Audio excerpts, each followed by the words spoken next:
Uydirilgan din va Qur'ondagi din. 21-bob oxiri. Ayol va meros. Ayollar haqidagi Qur'on ta'limotlarini to'g'ri anglay olmaslik oqibatida yuzaga kelgan yana bir muammo bu meros masalasi. Avvalo shuni anglash kerakki, Qur'onga ko'ra mol-mulk va boshqa boyliklarni taqsimlashda vasiyat muqaddam qilinadi. Qur'ondagi ushbu ochiq tamoyilni mazhabchilar vorisga vasiyat yo'q degan uydirma hadis orqali yo'qqa chiqarishgan. Hadis orqali dinga ilova qilishdan ham oshib o'tib, hadis orqali Qur'on hukmini ham bekor etishga urinishgan. Qur'onga ko'ra oldin vasiyat va qarzlar o'tiladi. Moida 106-oyat va Baqara 180-oyatda vasiyat amr qilinadi. Niso 11 va 12-oyatlarda tavsiya etilgan infoq bayon etiladi va bu infoqning vasiyat va qarzlar o'tilganidan so'ng ekani aytiladi. Ayol va erkak merosini o'rganarkan, Qur'on sistemasi ichida pul oqishini va moddiy munosabatlarni anglasak, merosdagi taqsimni yaxshiroq tushunib yetamiz. Qur'onga ko'ra erkak kishi uylanarkan ayolga mahr beradi. Mahr ayolga beriladi, ayolning oilasiga, ota-onasiga emas. Qur'on mahr miqdorini belgilamagani uchun, masalan, moddiy ehtiyoj holida bo'lgan uyini, yurtini tark etib nikohlanadigan ayol mahr o'laroq uy, mashina va boshqa narsa istashi mumkin. Kuyov bilan bu mahrda kelishsa, nikoh sobit bo'ladi. Mabodo ayol bunday mahr talab etmasa, mahr bir uzuk yoki boshqa bir hadya va boshqa narsa ham bo'la oladi. Qur'on mahrni uyg'un tarzda berishni amr etadi. Miqdorini cheklamasdan, ko'plab masalalardagi kabi ixtiyoriylik maydoni ta'minlanadi. Mahrning miqdori ikki tarafni kelishuvi bilan tayin etiladi. Faqat har holatda mahr bilan erkakdan ayolga bir moddiyat o'tishi amalga oshiriladi. Bundan tashqari, Qur'onga ko'ra erkak kishi oilada ayol va farzandlarining rizqidan mas'ul shaxsdir. Mabodo ajrashish bo'ladigan bo'lsa, farzandlarning sarf xarajati, agar farzand emizikli esa, onaning ham sarf xarajati Qur'onga ko'ra erkak zimmasidadir. Ya'ni Qur'onga ko'ra erkak ham mahr orqali ham ayolning ham farzandlarining xarajatlarini ta'minlashdan mas'ul. Beva qolgan ayollarning olgan mahri va boshqa mablag'i ehtiyojlarini ta'minlay olmasa, ularning ta'minoti barcha musulmonlarning zimmasiga tushadi. Bu Baqara 241-oyatga ko'ra. Ko'rib turganimizdek, erkakning moli mulki va umuman moddiy boyligi doimiy tarzda taqsimlanadi va zimmasiga ko'plab mas'uliyatlar yuklanadi. Shuning uchun Alloh taolo erkak vorislarga qiz vorislarning ulushidan 2 barobarini meros qilib bergan. Meros bilan bog'liq tafsilotlarni Niso 11, 12 va 176-oyatlarda o'qish mumkin. Meroschi bo'lgan ota-ona esa har ikkisi merosdan 6dan 1 miqdorga teng hissa oladi. Ya'ni Alloh taolo erkakning molini taqsimlab beradi. Ish qurish uchun sarmoya kerak bo'lgan yoshda esa erkakka qizdan ko'ra 2 barobar meros miqdorini belgilaydi. Farzandi o'lgan ota-onalarda esa bunday xavotir va mas'uliyat ehtimoli kam bo'lgani uchun tavsiya etilgan meros miqdori har biriga 6dan 1. Ba'zi oilalarda hozir zamon boshqa, ayollar ham o'zi ishlab topyapti yoki kelin boy oiladan yoki kuyovim o'zi kambag'alroq kabi farqli va alohida holatlar bo'lishi mumkin. Avvalroq ham aytganimizdek, Qur'on oyatida asosiy bo'lgan, tamal bo'lgan narsa vasiyat. Butun bu meros taqsimoti vasiyat va qarzlardan keyin qolgan miqdor uchun. Xususiy holatlar bo'lgan, alohida istaklari bor bo'lgan, hali hayot paytidayoq qizlariga qoldiradigan vasiyat miqdorini hamda o'g'illariga qoldiradigan vasiyat miqdorini teng qilib belgilashi, ya'ni Qur'onda izn berilgan bu ixtiyoriylikdan foydalanishi mumkin. Ko'rib turganimizdek, muammo Qur'onga xolis yondasha olmaslikda, Qur'onni butun o'laroq qamray olmaslikda.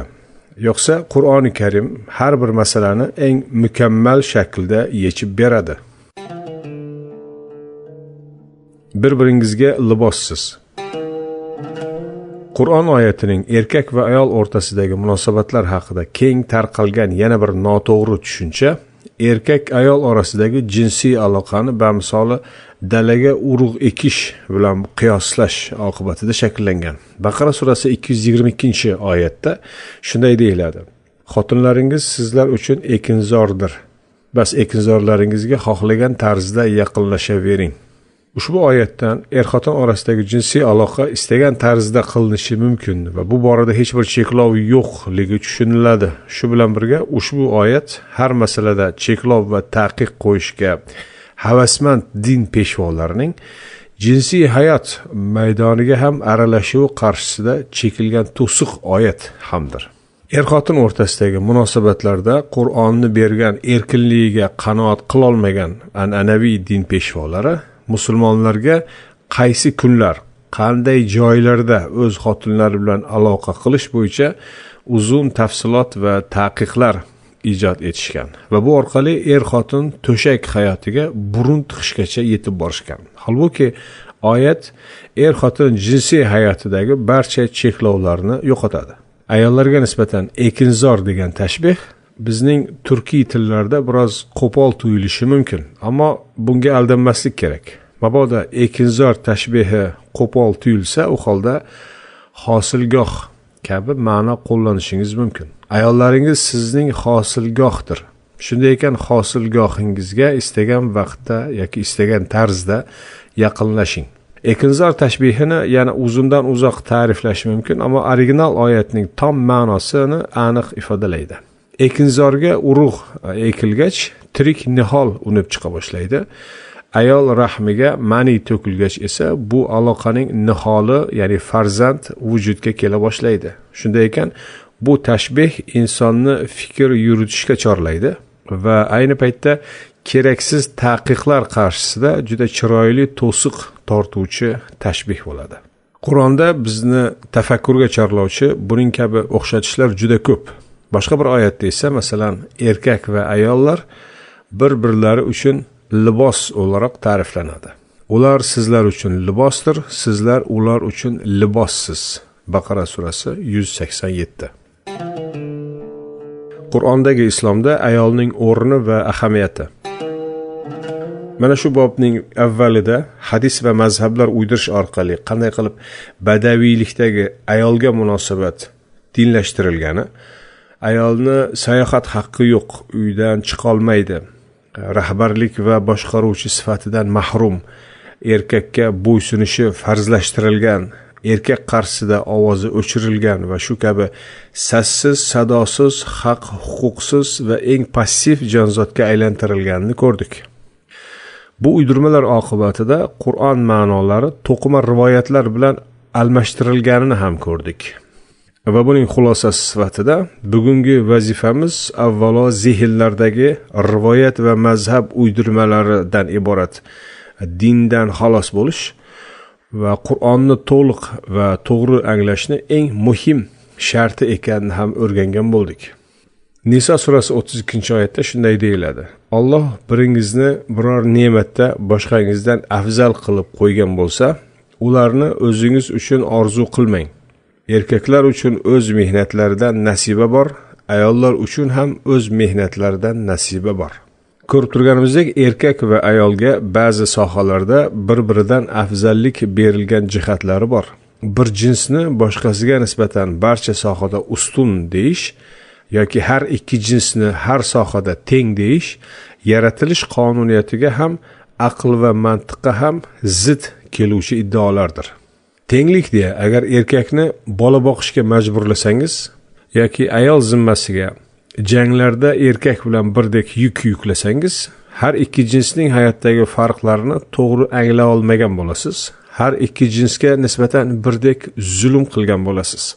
Har ikki jinsni yaratgan Alloh bu jinslar orasidagi barcha farqlarni va bu farqlarga qaramasdan bir-birini to'ldirgan holda yashashga uyg'unligini ham bilgan zotdir. Baqara surasi 187-oyatda erkak ayol bir-birlari uchun libos ekani aytiladi. Shu o'rinda Qur'onni qiyomatga qadar takrorlagan savolni takrorlamoqchimiz.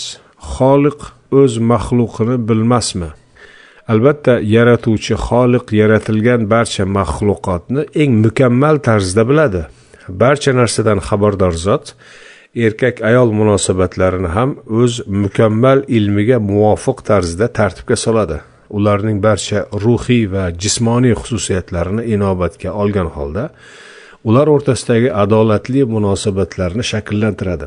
Bu mukammal munosabatlar ba'zi o'rinlarda ochiq hukm keltirish shaklida, ba'zida esa ochiq hukm keltirmasdan, balki insonlarning aqliga xitob etish va ularning ixtiyoriga qo'yish orqali tartibga solingan.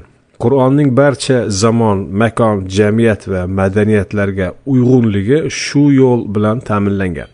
Qur'on zarur ko'rgan o'rinlarda ochiq hukm keltirishi kabi, ba'zi masalada hukm keltirmasligi Allohning hikmatidir. Bu ilohiy hikmatni fahmlamagan rivoyatchi va mazhabchi zihniyat o'z uydirmalarini, afsuski, islom deya savdoga chiqargan va keng ommaga Allohning dini mana shu deya pullab kelgan. Bu haqiqat bugunning ham haqiqati, ham musibati. Afzallik jins yoki irqda emas, iymon va solih amallarda. Qur'onning umumiy maqsadi va mantig'ini aniq tushunib yetgach, har qanday bid'atni aniqlash va bid'atlarning dinga sizdirilishi, islomga aloqasi bo'lmagan g'aroyib talqin va tatbiqlarni qanday va nega paydo bo'lishini aniqlash mumkin bo'ladi. Bundan keyin har qanday mullaning so'zini o'zingiz ham Qur'onga mos yoki tersligini tekshira olasiz. Masalan, Muslim keltirgan mashhur hadisni olaylik.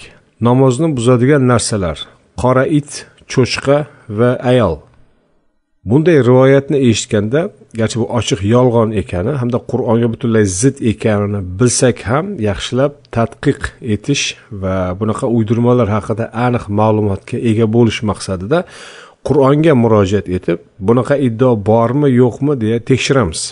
Qur'on tarjimalari oxirida mavzular ro'yxati beriladi.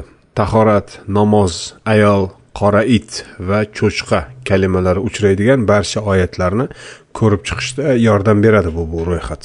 Muslim rivoyatidagi iddaoni Qur'ondan topish imkonsiz. Demak, Muslim rivoyati uydirma degan xulosaga kelamiz. Aksincha, tahorat buzilishi faqat va faqat hojat chiqarish sababli sodir bo'lishini o'rganamiz Qur'ondan.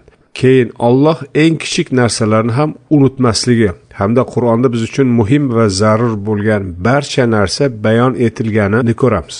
Ana shunda biror shak shubha qolmaydi. Shuni ham unutmaylikki, Allohdan bo'lmagan biror hukmni Allohning hukmi deya, din deya ko'rsatadiganlar Qur'onda zolimlar deyiladi.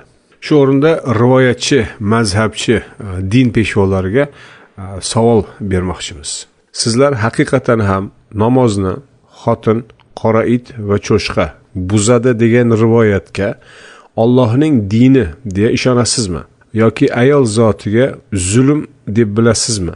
Agar bu rivoyatni vahiy deb qabul etsangiz, u holda Qur'on oyati ham shu bilan birga unga tamoman teskari hadis ham to'g'ri degan bo'lasiz.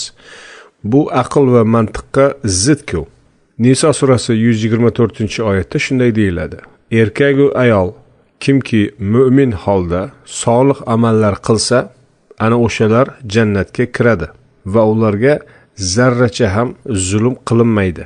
Nahl surasi 97-oyatda shunday deyiladi: Erkak va ayol kimki mu'min holda solih amallar qilsa, biz unga yaxshi hayot nasib etamiz va albatta ularni qilib o'tgan amallarini eng go'zallariga beriladigan ajr bilan mukofotlaymiz.